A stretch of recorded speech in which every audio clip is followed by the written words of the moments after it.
Good morning, everyone. Myself, Praveen from National Remote Sensing Center, and my topic of discussion for today is fire affected area estimation and for the long duration fire events using multi-sensor data fusion and machine learning. My and the presenter and Suraj and Rajashekar are my team members. Currently, Forest Praveen, Soma Satya Praveen. First. Uh, Current state of forest monitoring in India, actually there are 8 satellite passes over the day from different satellite sensors, which is MODIS, SNBP, VRS, different platforms, and there are 8 satellite pass coverages throughout the day. And currently, actually, we are already disseminating the forest fire location alerts within less than 30 minutes of satellite pass to State Forest Service of India and concerned state forest departments. And these alerts are published through Bhuvan portal of NRSC, and SMS alerts are also being sent to state forest departments. Once satellite data is acquired, then automatically the active fire location detection and dissemination is being carried out currently, and this is the Bhuvan portal over which you can see the active fire locations. And current status of detection, from the detection information, we can actually know how many fires are there, or where is the fire actually happening, and how far it is from the current location, and where the fire resources as management is concerned, where the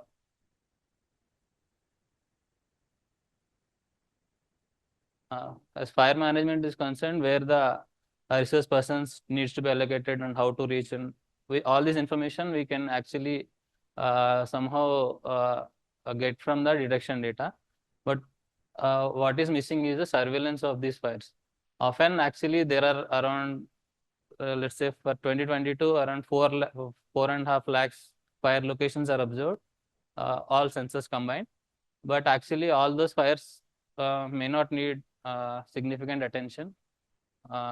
Only some fires are some fires are persistent throughout the day. That is, they prolong for around 2 days, 3 days.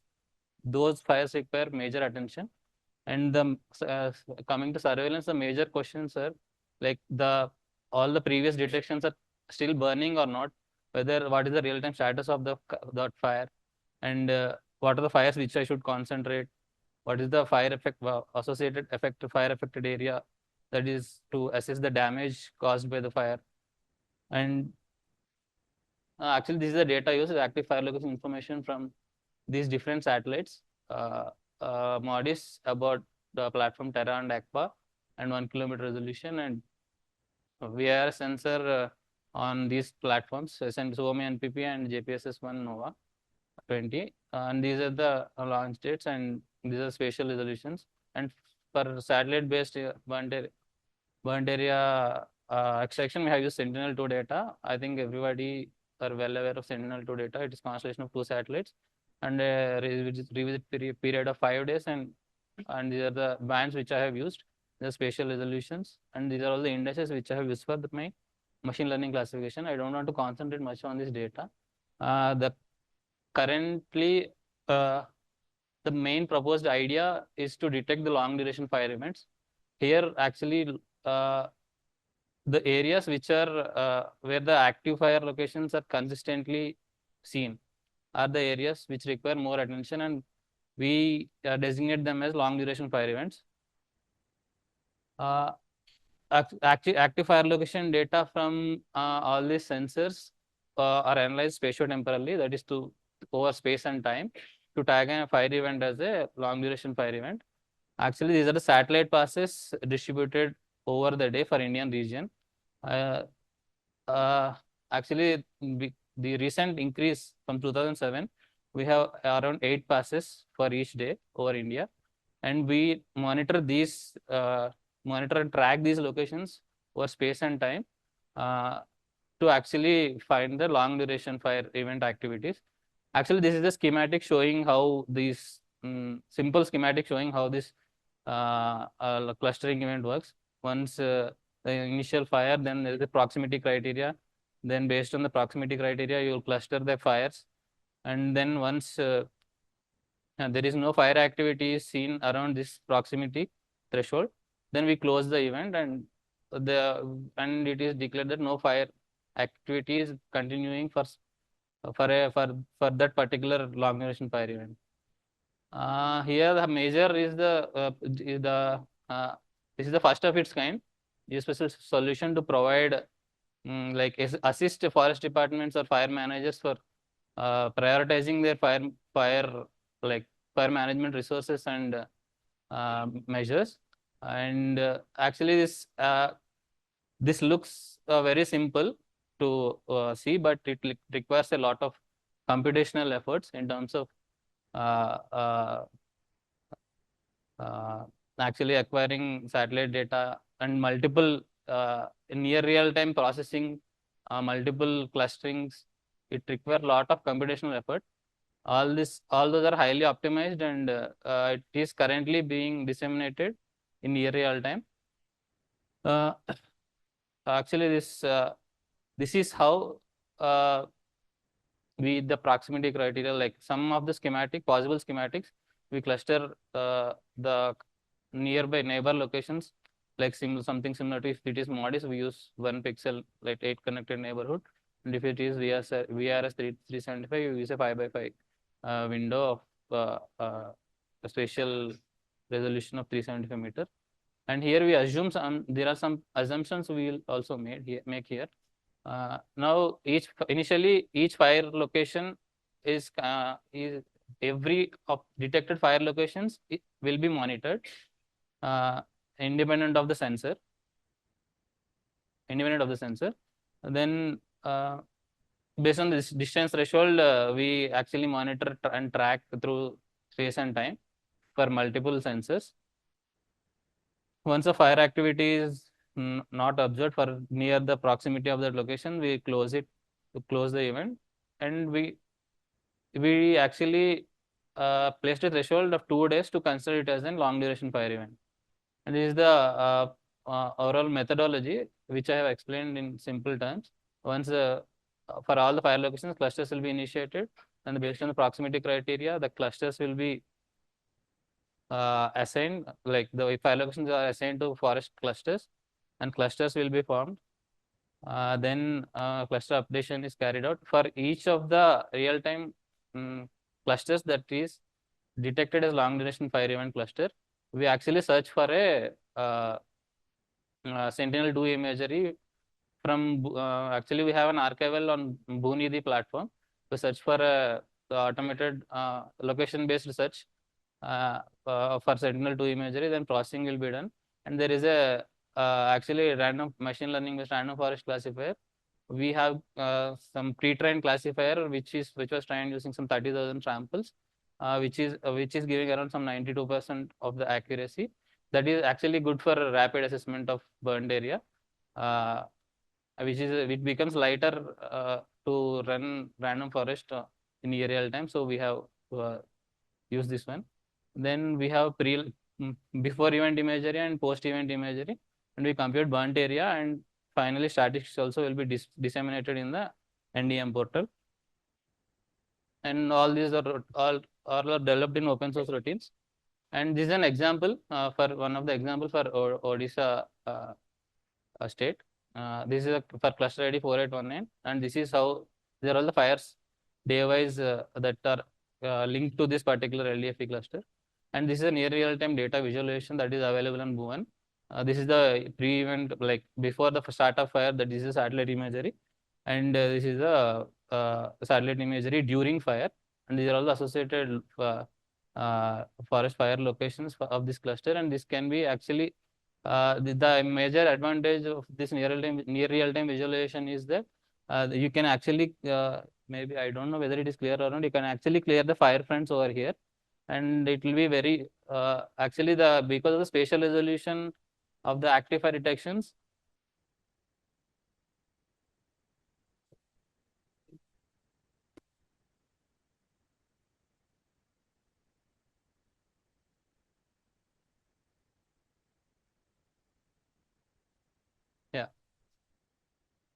Okay.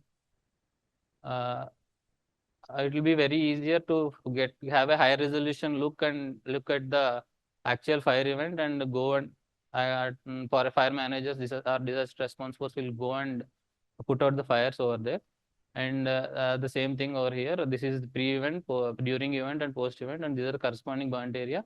And there are statistics of corresponding burnt area for this particular for this particular long duration fire event cluster.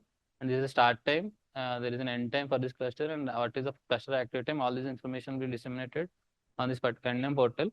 I have already told we have used standard forest classification and achieved around this 92.7% accuracy. And currently, this is operational for Odisha state for the current fire season.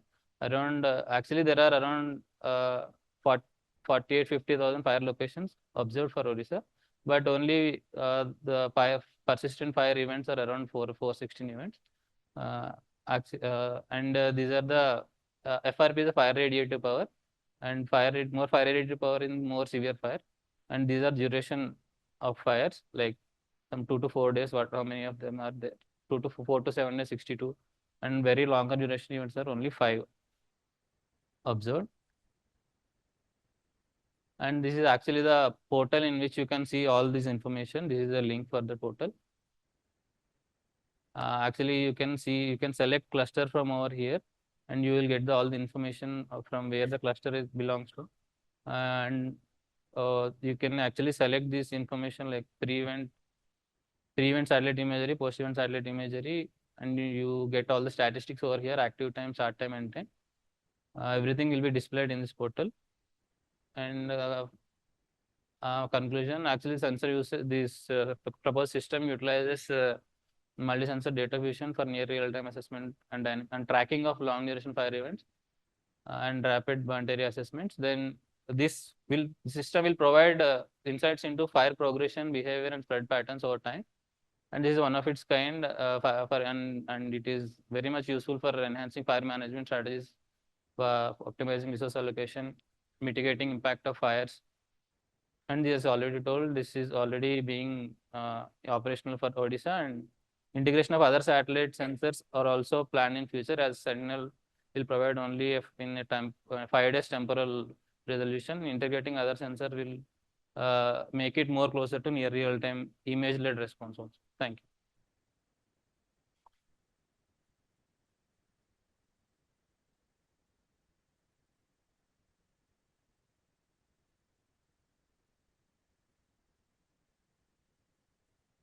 Currently, there are no there are no Indian satellites detecting active fire detection.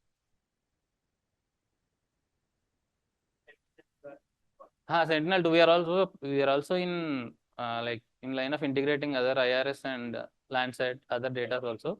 Currently, this is just a start. We have actually all the data, everything is processing routines are all open source and easy to reach the objective. We started with Sentinel-2. We are in like we're already in started the progress towards integrating IRS and Landsat data also. Random forest. Classification, yes. Yeah. Yes. Reason, sir, majority are man-made fires, like because during summer season, they some movable in North India they call it for collecting that they actually clear out the ground, and it's so that it will be clear and for them to collect all these seeds, flowers. So they actually intentionally lit this fire, but these are all very like they'll put out on their own and does not require much attention. So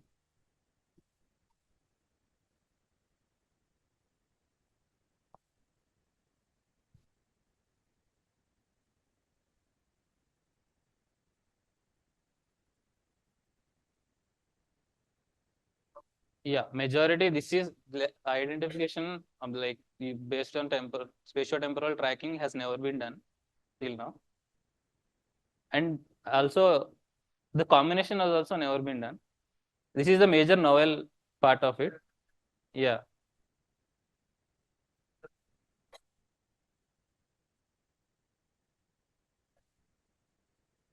Yeah. Once the cluster is initiated, we actually trigger a location-based search in our archival uh, of Sentinel-2. Then we fetch and again pre-process, clip everything.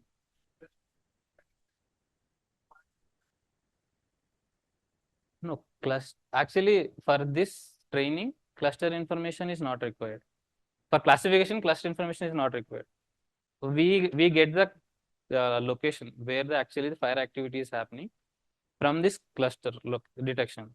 Then we'll trigger an image search and we'll get to that location and get in 10-kilometer AOA around this location and then fetch the image, then classify.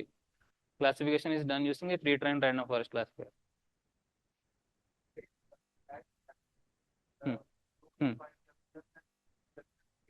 Hmm.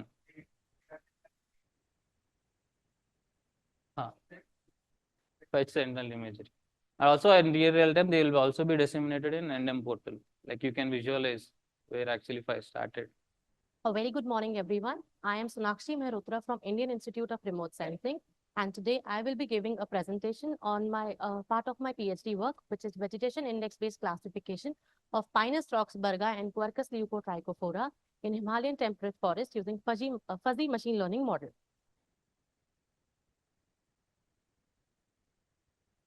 To begin with, accurately classified species map are essential for different purposes, be it in management of forest, for species-specific growth and yield models, and for wildlife habitat mapping. Now, there are many methods by which classified species map are prepared. One of the methods uses the information of land surface phenology of target species by using vegetation indices. Now, these vegetation indices can enhance the spectral reflectance of target species that are related to the phenological development.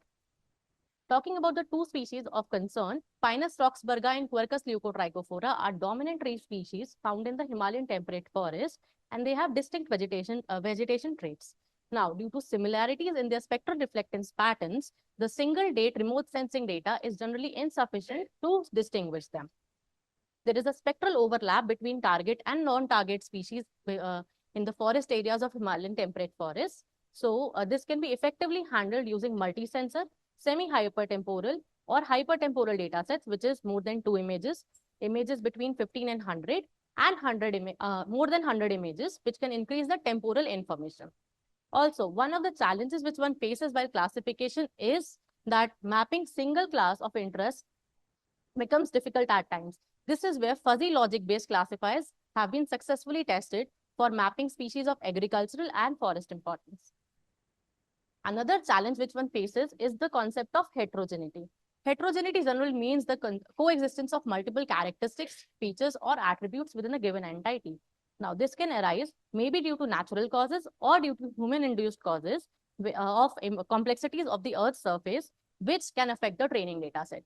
Now, let's see that this is a pixel. In this pixel, there can be multiple individuals of a specific species.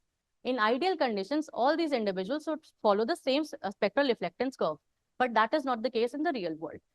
Here we can see that yellow circles and green circles belong to the same species, but they have different spectral reflectance.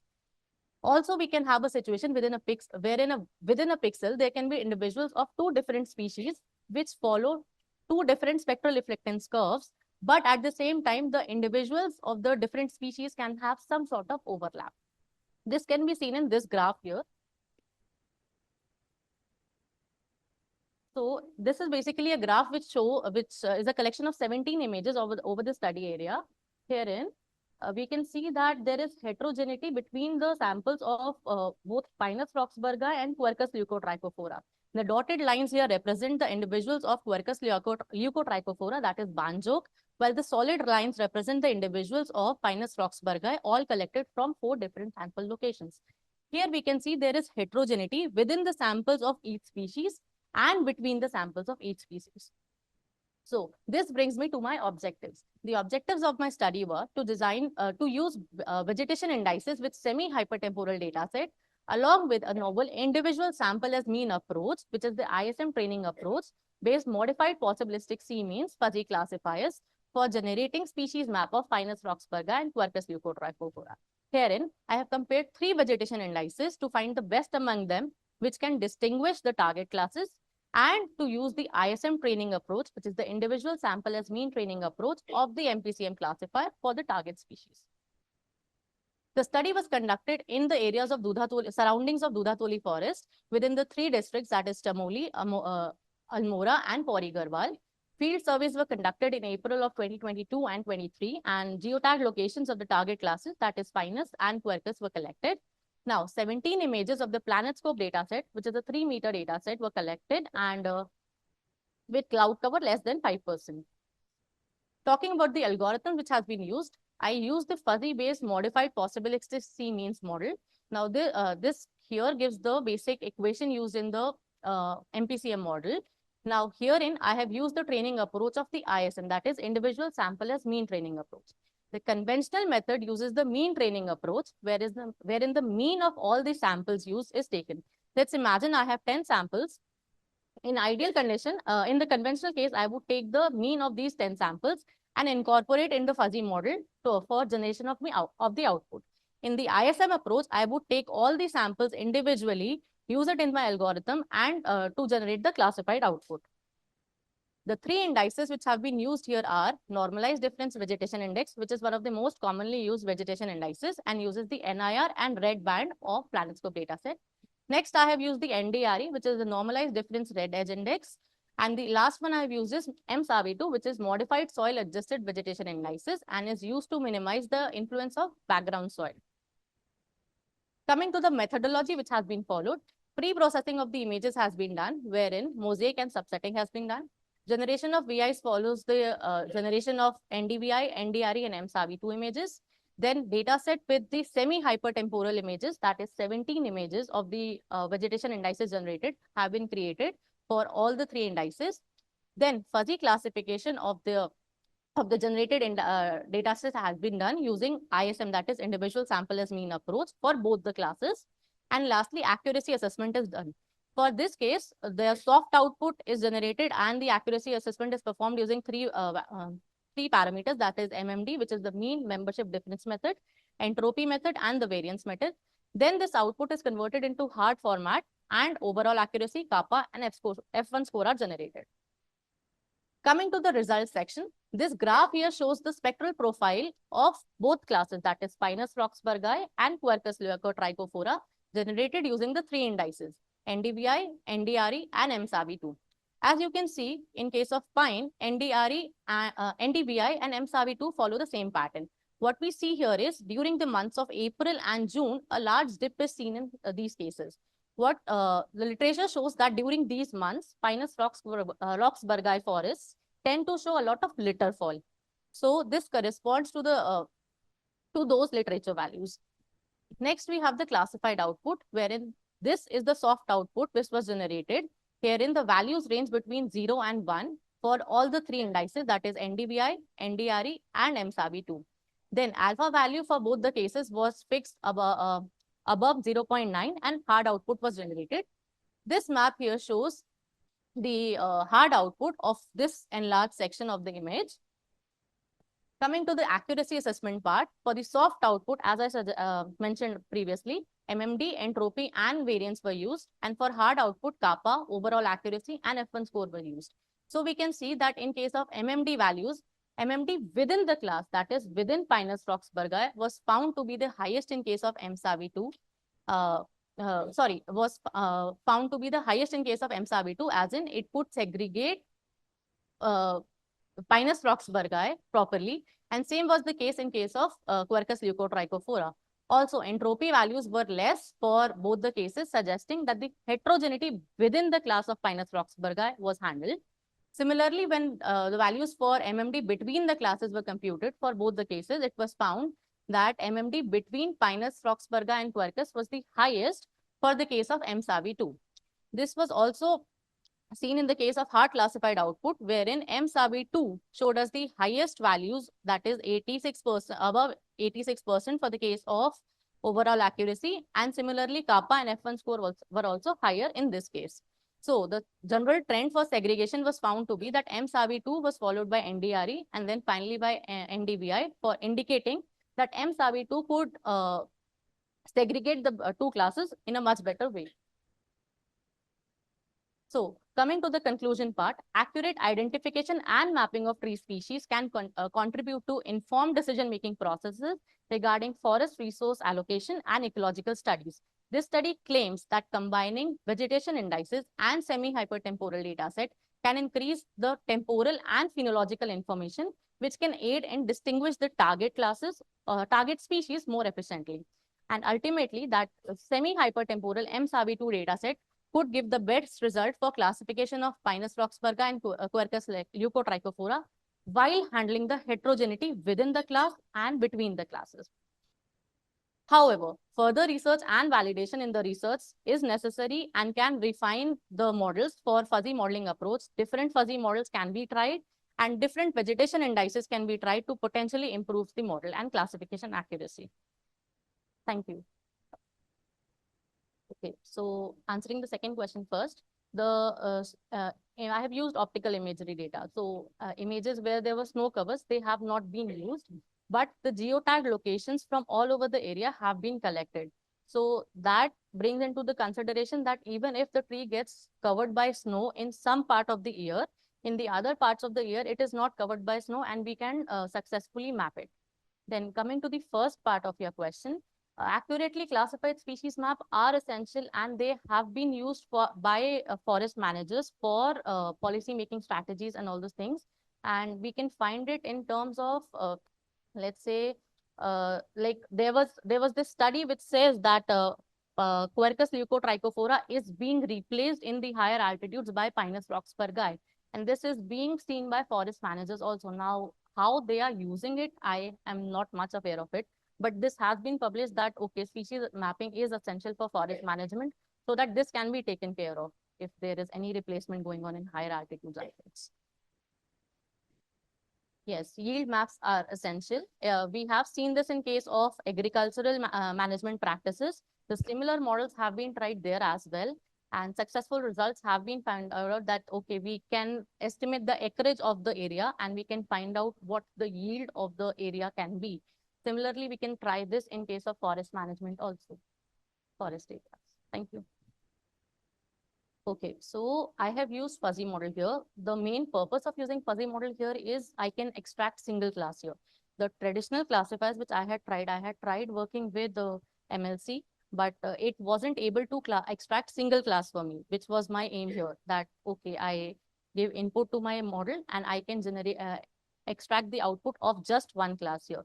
This is why fuzzy model has been used. It wasn't successful in case of MLC. So we shifted our whole concern for fuzzy models because it has proven successful. So this was one of the limitations of the software which I was using. So I could not incorporate, I have used a total of 17 images, which had 8 bands. So I could not incorporate all this information into the tool.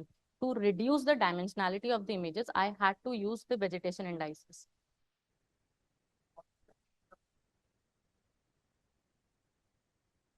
Yes, they all range from -1 to +1. Yeah. It has been rescaled to 8-bit. Yeah.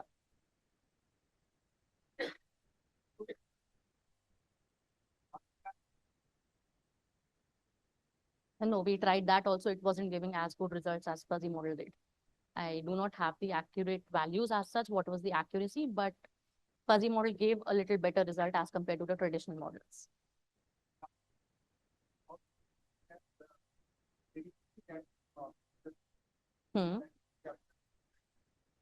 So to capture the variability, I have used the ISM approach, which is the individual sample as mean approach. The conventional approach uses the mean method, which would take the mean of all the samples I have used, and it would somehow neglect the outliers which I would find in the field. So this is handled by using individual sample as mean approach. Since all the samples which I have taken for training, they go directly into the model to classify the results, get the classified output. So this has been tested using in different areas also for different species. I have tried with Pinus roxburgha using different models of fuzzy classifiers for both mean and ISM approach. And ISM definitely outperformed the mean approach.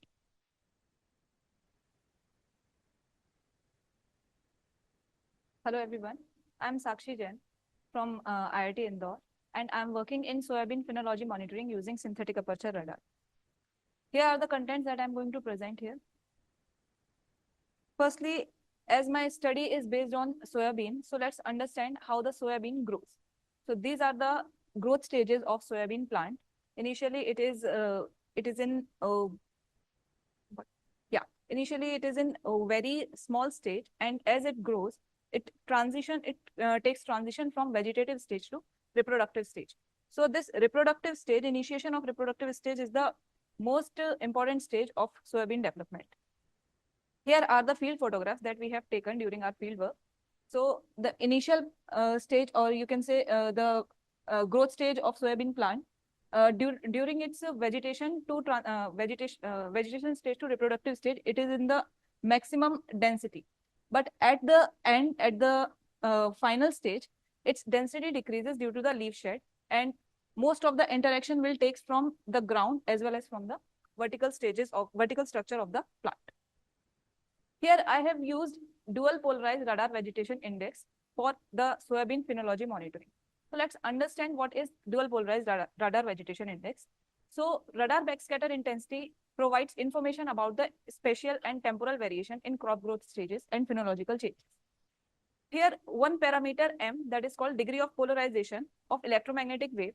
It is defined as the ratio of the average intensity of the polarized portion to the average intensity of total incident wave, where 1 minus M is the unpolarized part of wave, which represents the volumetric scattering. That is the important part when the wave interacts with the volumetric portion of any crop growth. And this DPRVI can be calculated with a factor of 1 minus M into beta, where beta represents the dominance in the scattering. So this is the study area where I have conducted the field work, as Madhya Pradesh is the most largest producer of soybean in India, in which Indore is the third largest producer of soybean in Madhya Pradesh. There is a soybean research center which is well established there. So we got opportunity to carry out field work there.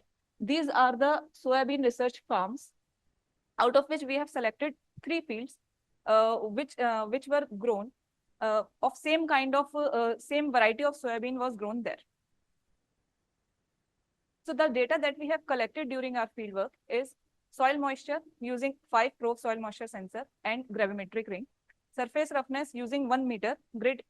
Next is plant height, phenological stages, GPS location, destructive samples, and the GPS location that we have taken is from a handheld GPS device. These are some field photographs that we have, the fieldwork that we have carried out. We have carried out the fieldwork along with the, coincide with the Sentinel-1 pass, that is a 12-day repeat pass. So the data that we have used for the processing is the GRD data of Sentinel-1. The necessary steps that we have followed for our for the pre-processing is firstly the subsetting of the data, then applying the orbit file, then thermal noise removal, then border noise correction, radiometric corrections, radiometric calibration, multitemporal speckle filtering, and geometric terrain correction. After all these steps, I have again subsetted the data and then generated the DPRVI. Here is the complete growth stages, or here I have converted the radar indices, the radar data into RGB color composite, where I have given the red as a VV backscatter, green as VH backscatter, and blue as VH by VV. So as you can see, these are the dates on which we have collected the ground data, as well as these are the dates of Sentinel-1 pass. So this is the dates from 5th August to 29th August. This was the stage of soybean crop when it was in its maximum growth stage. And during these days, there was a heat stress at that time during around that region. So you can see during these regions, during these dates, most of the dominance is because of the growth stages. Next, here are the field photographs of the crop growth stages. for all the dates, that is DOY 169 to DOY 289. So due to some unforeseen circumstances, the data of for two dates, that is DOY 253 and DOY 277 was not released from the ISA website because as the repeat pass is 12 days, but due to some problems, the data was not released completely. So this is the major problem that we have faced during for the analysis, because to understand the phenology, we need completely and proper data. So here I have generated the DPRVI results. This is the result. This is the DPRVI monitoring along with the soil moisture. So here you can see the during DOY 229, that is the pod formation stage, for field number 12 and 11, you can see that there is a dip of DPRVI for DOY 229, and there is a dip of DPRVI for field number 10 at 241.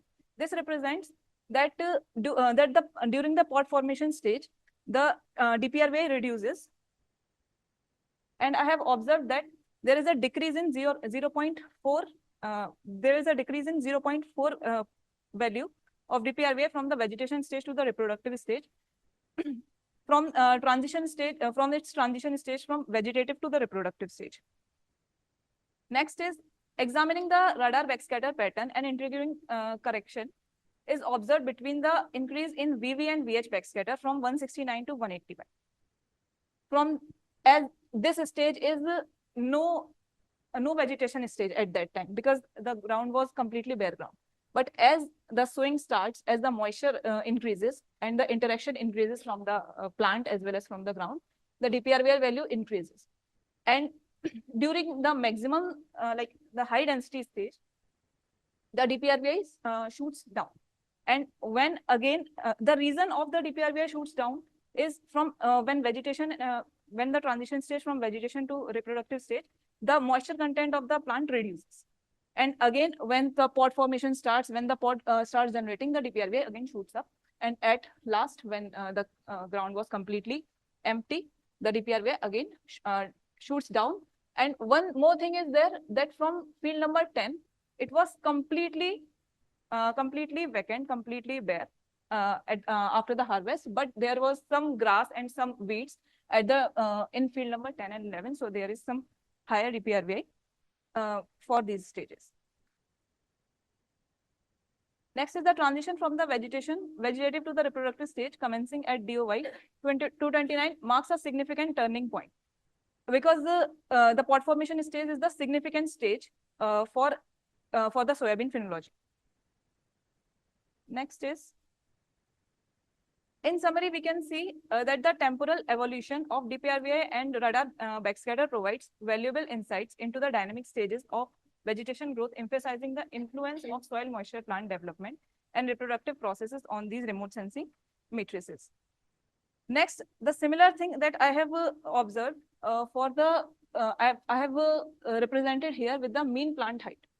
So as the plant height increases from growth stages, as the growth stages increases, the maximum plant height is at 241, DOY 241.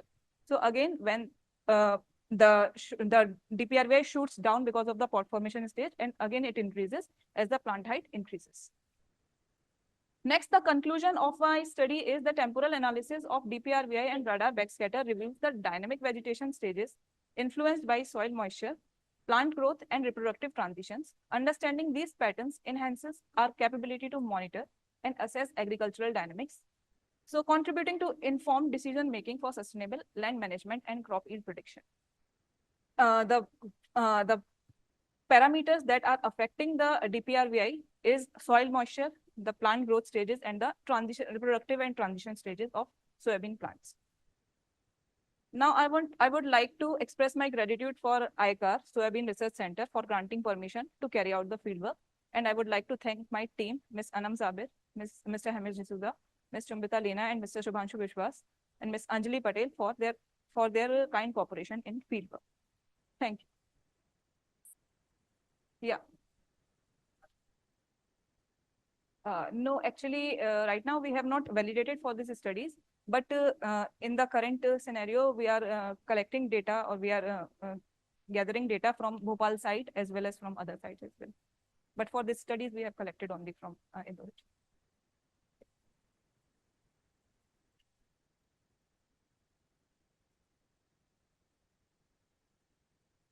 Ankur? Yeah. Actually, this represents the scattering. I mean, this is a measure of scattering. So as the crop grows, as the density changes, the scattering mechanism or the scattering parameters changes. So it represents, actually it takes ratio of VH by VV. So it represents that how much VH backscatter we can get in comparison to the V. So as the crop grows, as the phenology changes, its backscatter changes. So that's why it measures.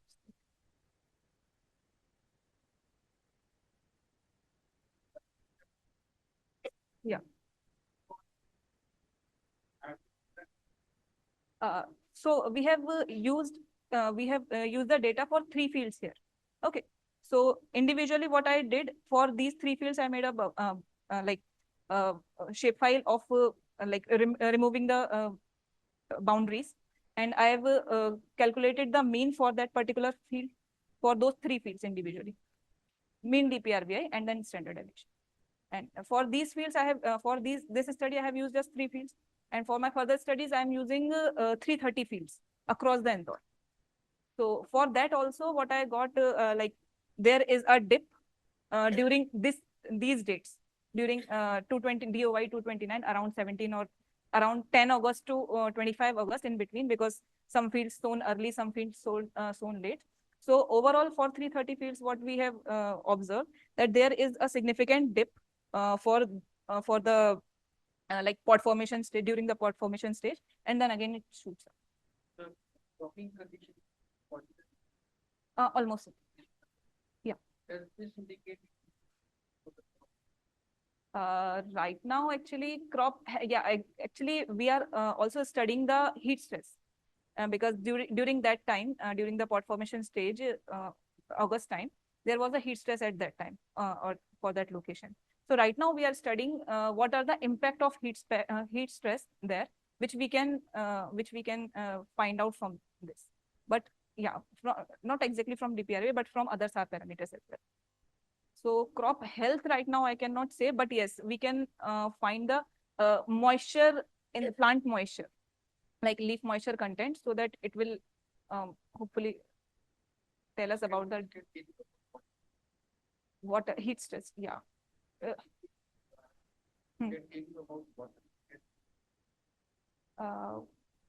I think, yeah, plant moisture. Yeah. Yeah.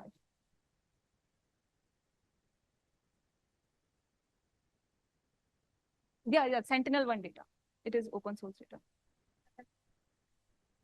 No, actually, that data that we have collected is within us for now. But yeah, right now it is for our work. Yeah, plant spacing also impact the backscatter. So in these fields that we have collected, these are research farms. So they have the complete data and complete information of at how much distance or at what distance they have planted the plants, and the plant density. So we also observed it during our every field work, and they have also given us the data for that. Okay. So the plant density was 45 plants per 2500 centimeters square.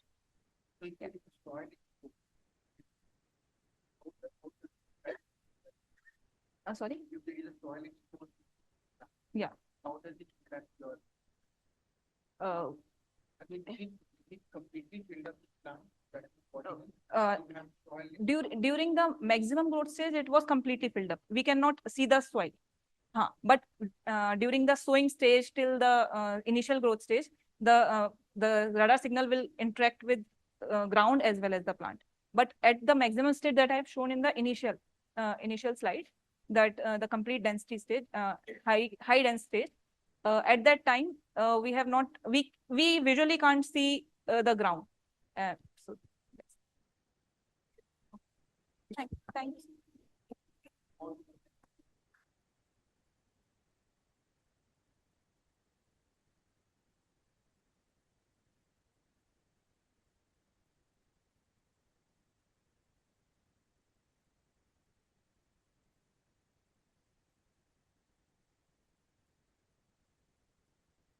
Good morning, everyone. I'm Chetan Mahajan, and I'm a PhD student at IIT Bombay, and I'm working under supervision of Professor Suraj Durba in CSR department.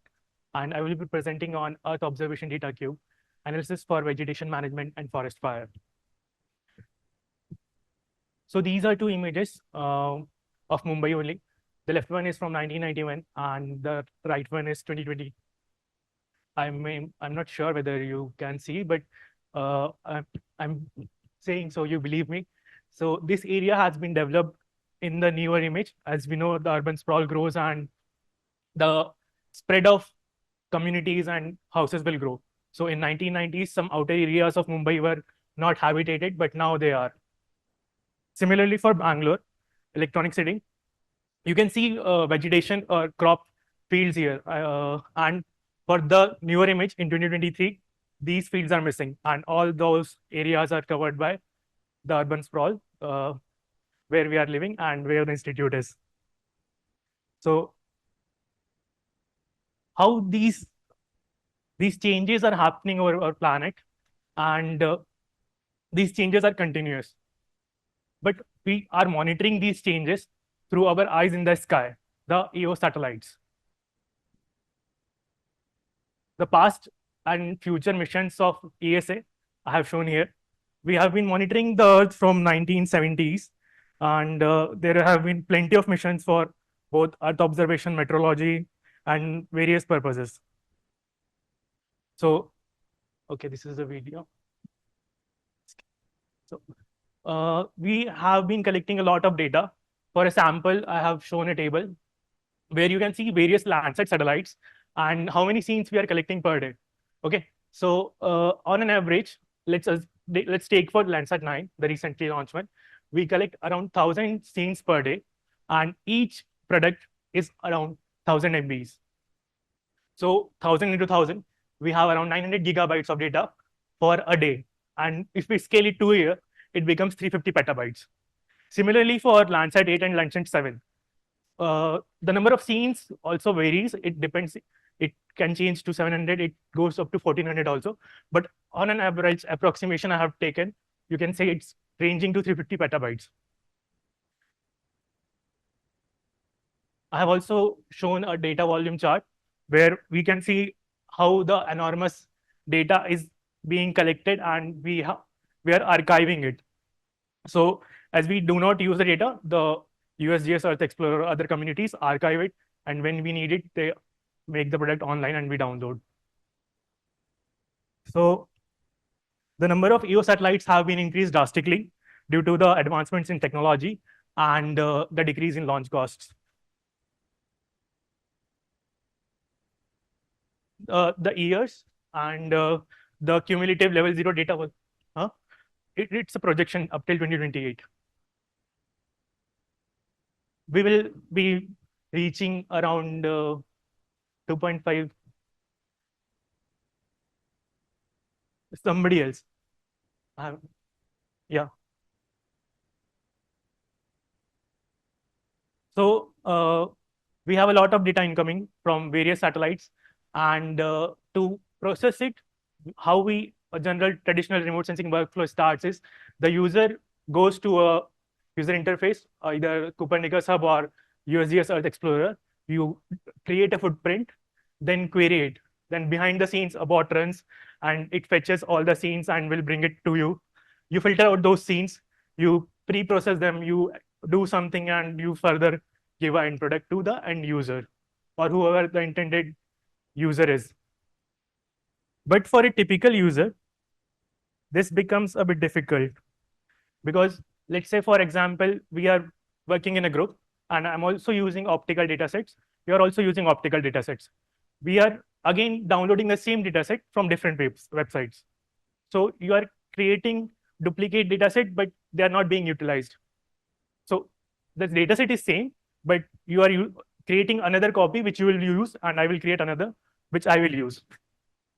So that becomes a problem also. And for a general user, those who are not well versed with remote sensing pre-processing and all, or those who just want the end result, having some command over Python or basic programming, they have to go through all this procedure. So what if,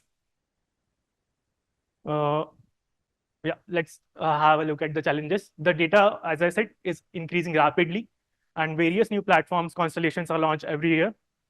And a lot of time goes into pre-processing because different satellites have a different website or different procedure to pre-process the data.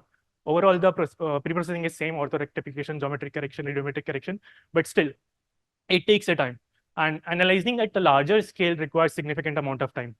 And as I said, it's difficult for general users. And for time series analysis, if I want to compare or I want to create a land map change over, so let's say 10 years or 5, for a smaller amount, 3 years, it is very difficult for us to fetch each scene, download it, and process it. So what if we combine all this? We just ask the user to give us a footprint, and we give them a and feature product which they will directly use. So this is where the data cube comes in. Where what can we do? We have the multiple images, we stack them, because let's say for a region, we have an image at date 1, date 2, date 3. We stack all of these and we create a stack. We call it data cube or geodata cube because they have a geospatial information associated with them. And in general terms, data cubes are multidimensional arrays. Here we are stacking spatially aligned pixels, and they have a dimension of latitude, longitude, and time. It can be 3D or more. It can be 2D also, it can be 1D also. Even if we slice it, like it's a cube, so if you take a smaller slice, it will be 2D. And similarly, it can extend to 4D also. So the technical components of the data cube, the open data cube developed by Australian Geoscience, AGDC. So what we have is we have data somewhere in our file systems, which can be stored at S3 or any other buckets. We have a basic, they have built a library which indexes all the images which you can use, and those images you can directly load and run analysis over querying or generating whatever you want. That can be served as the general user directly can use Jupyter notebooks to work on analysis, or you can create special web services, or you can host an API to inference something else. So I have done some analysis using the ODC, and this is analysis area, Mumbai, Sanjay Gandhi National Park. It's a protected area by Maharashtra government, spanning around 87 kilometers square. We did the vegetation changes detection here for a period of 3 years. This is a general NDVI image. For a general user, you can see these white pixels. These are cloud pixels, which a user, if working on images, will have to do this all. But the data cube inbuilt has all these algorithms, you can say, and it will mask all the cloud pixels beyond a certain threshold. So for 3 years, I took a median in between, and I created a before the center and after the center, and I created a change map where you can see the blue areas having a positive vegetation change and red areas negative vegetation change. The white area is remaining constant, and yeah. So this is an animation. You can see I've started it from 2017 January 1, and it goes to 2019 December. So I have been using, I have shown for 3 years, 2017, 18, 19. So all this just with some lines of code and no large computing power requirement. This I have ran locally. The animation speed is fast, but it can be decreased. So I showed vegetation change detection. The next is the Bandipur National Park forest fire, which happened in 2019. It was this event happened in 2019, 23rd Feb 2019, and I used the normalized burn ratio. This is the baseline RGB, and this is normalized burn ratio. And normalized burn ratio is uses NIR and SWIR. So both these two have different spatial resolutions. But DataCube also resamples if you need. So NIR is 10 meter and SWIR for Sentinel-2 is 20 meters. So it automatically resamples, you specify the resolution, and it will resample and it will generate the NBR. Similarly, for past fire, post fire, I created an NBR, and now we calculate the DNBR. This is 3 months, 3 months before the fire and post fire 3 months. We took the median values to calculate NBR, and for same both for before fire 3 months, after fire 3 months, we took the median values and generated NBR values.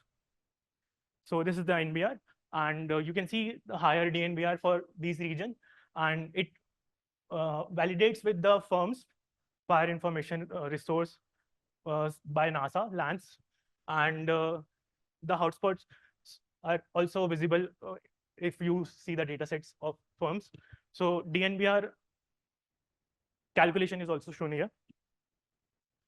And I would like to conclude by saying some points. So as I've shown that the analysis for me, I haven't shown, but it's just a Jupyter notebook which I have accessed. The data is handled by the algorithm behind the scenes. It's easier for implementation. And a cube tells more than 1 million images. It's a simple interface for handling massive data sets. And since it's a cube, so data cubes have an inbuilt faster query run, and they are easy. They have slicing, trimming, and dicing properties. So they have an inbuilt property to have faster access to querying. And as I've shown that for a bigger scale, the changes can be easily mapped and also visualized. The data can be accessed through Jupyter notebooks. You can create an API service. And since this is a larger change, or you can monitor change at a bigger scale also, this provides a long time baseline to determine trends, define the present, and inform the future. Thank you.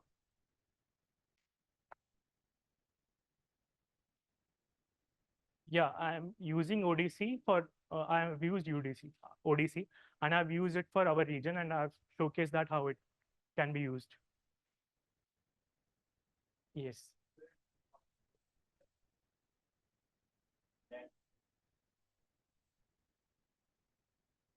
ODC being I would say it's a platform, like, let's compare it with Google Earth Engine. Google Earth Engine, exactly. It's similar to Google Earth Engine. There are a big similarity. But what if I have some data sets, like we have National ISRO or some other NASA also will have some data sets which are not shared with public. Google Earth Engine won't provide you to ingest your own data sets, rasters basically. Shapefiles we can, but rasters, we can't have our own rasters on Earth Engine. But ODC will help you with that. You can define the product definition, you can ingest the data, and you can run your own analysis.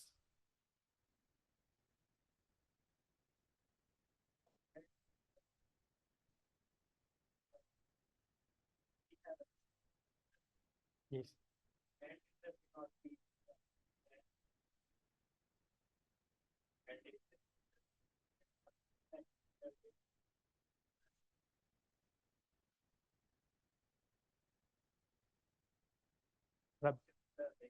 Yes. Yeah, the same can be developed with DataCube. They also have a web-based UI. But I said Jupyter Notebooks is easier because most of the users or the present users will have a basic knowledge of Python, because Python is being utilized.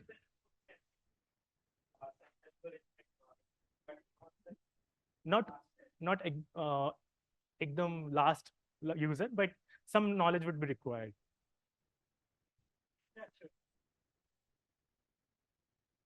Thank you, sir.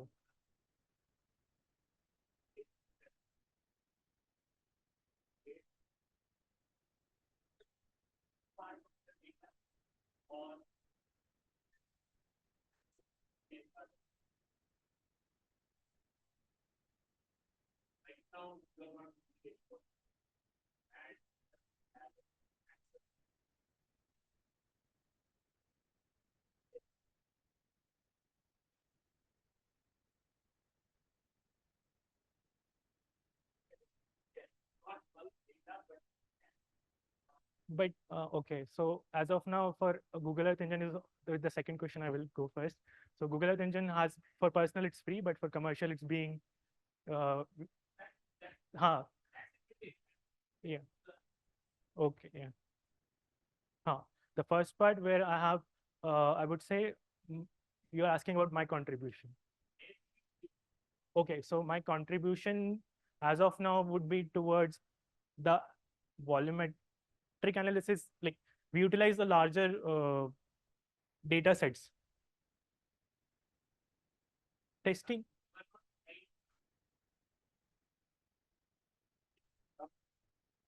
Three years data I use, so I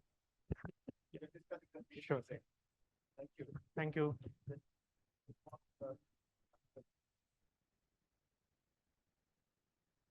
Yeah, good morning, everyone. I'm Sai Charan. I'm here to present my work on quantification and assessment of virtual water content of rice crop for Mysore region.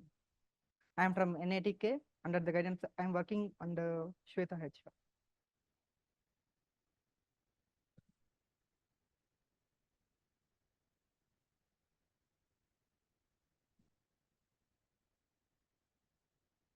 Yeah, introduction. So we already know we are the waterborne planet, but most of the needs are not sufficient with the available water, as we have 97% of water surrounded by earth, but only 3% is available for the as a fresh water. But these are catered by the domestic sector, industrial sector, and agriculture sector. And most of the sector is most of the water is used by the agriculture sector, but there is no proper management in agriculture sector. To tackle that, we want to see that how it is exactly used. So we use the concept of virtual water. Virtual water is amount of water embedded in the to make a certain product. That is how much amount of water is consumed to make a certain particular product. So it is a path-breaking inventory by John and Anthony Allen. It also received the Nobel of Water Resource, that is Stockholm Water Prize in 2008. So I'll let you explain the what is actually virtual water. If you're taking a cup of coffee, you think that you're taking 50 ml of 100 ml of water, but it's actually consists of 145 liters of water. Means from the production of coffee to when it comes to the table, it will take 145 liters of water. So you should be aware of what you are consuming. So my area is to save the water security and food security. Like how we can do with this help of this awareness rather than management of water, we need to aware the people how they are consuming, so that we can ultimately save the water and manage the water accordingly.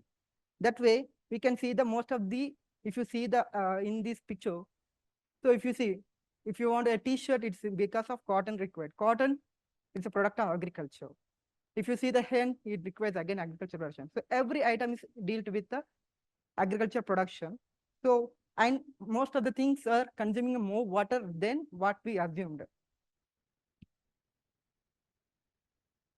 So to assess that, we taken the agriculture as a point of view, and agriculture also we took the most intensive crop and most widely cultivated crop in India, that is rice crop. For rice crop, again also we choose an area of study area of Mysore, which is the called as land of paddy, because it was under the area of Krishna Rajashekar dam reservoirs. So we have ample amount of water, but it's consume more water than required. To assess the whether it is consuming more or not, we use this virtual water concept to assess that. Further, we use the different readily available data, that is SSC derived actuality, Modis derived NDVA, and rice cultivated crop masking data and crop yield data. And crop yield data is taken from the API data, it is agriculture consumption for each season, that is Kharif and summer.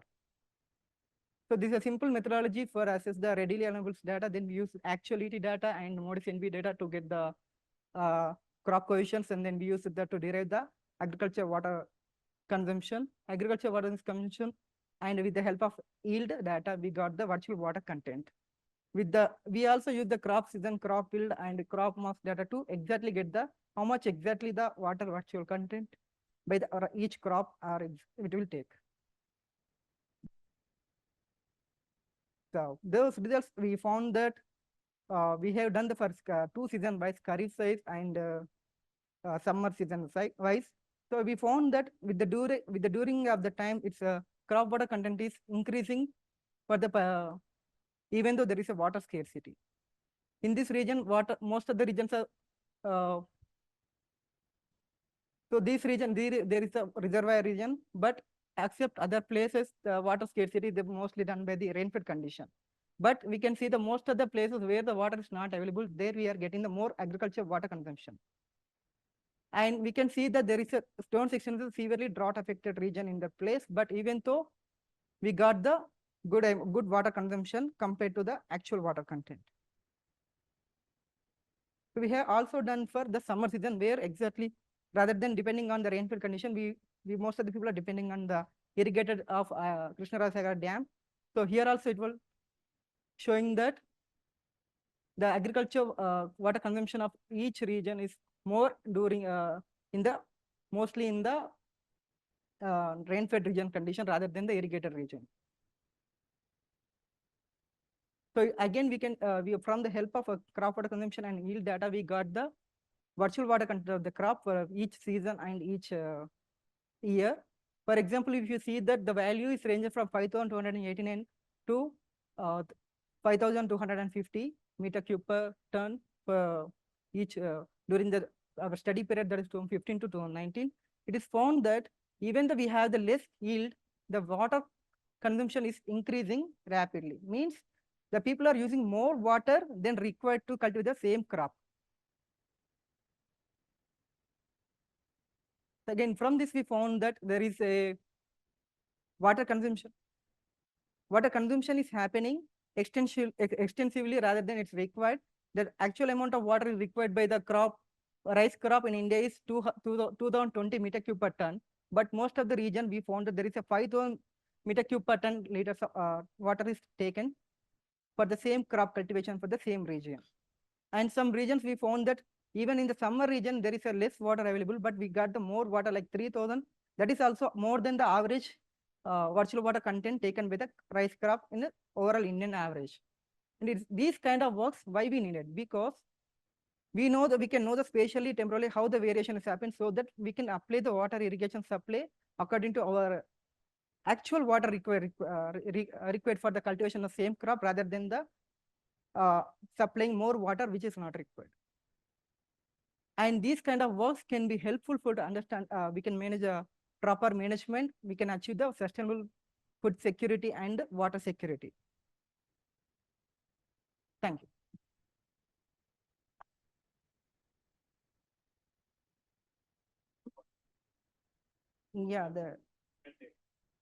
Yeah, that's why we use the concept of actual water evapotranspiration. Actually, it is the amount of water it consumed for the production of that particular crop, rather than the what is available water is in the flooded. So we will keep water for flooding for the paddy, but we don't use that all the water. But for the production, we use the AIT. How much amount that plant taken for the production? Yeah, we have a ground-based measurement. We went to the field and we calculated the data. That is subsequent part. That's for this current work, we use all the readily available data. No. We are not doing this. We are taking the empirically.